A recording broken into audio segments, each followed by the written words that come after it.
সারাদিন মোবাইল টেপো কেন? একটু পড়াশোনা করা যায় না? আরে মাম্মি, চুপ!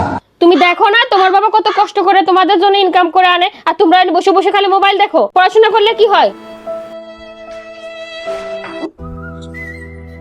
সাফা, তোমার আম্মু খারাপ মানুষ না। সে চায় তুমি ভালো করে পড়ালেখা করে অনেক বড় শিক্ষিত হও, অনেক বড় অফিসার হও, এই কারণে তোমার শাসন করে। কিন্তু বাবা আমারও তো পড়ার ইচ্ছা করে, কিন্তু আমার পড়ায় মন বসে না। আরে তোমার পড়ালেখায় মন বসে না? তাহলে পড়ালেখার ওষুধ খায় নাও। কি বাবা, পড়ালেখা মন বসানোর জন্য ওষুধও পাওয়া যায়? হ্যাঁ বাবা, পড়ালেখার ওষুধ পাওয়া যায়। তুমি যদি খাও না তাহলে ক্লাসের মধ্যে একদম টপ 1 হবা। তাহলে তাড়াতাড়ি যান বাবা, এখনই আমার জন্য পড়ালেখার ওষুধ নিয়ে আসেন। আচ্ছা তুমি একটু দাঁড়াও, এখন আমি নিয়ে আসতেছি। ইয়েস, আমি তো এবার পুরো স্কুলেই টপ হব। দেখো রাফা, 2 ধরনের খাবার আছে, এখন কোনটা খাবা আর রাতে কোনটা খাবা?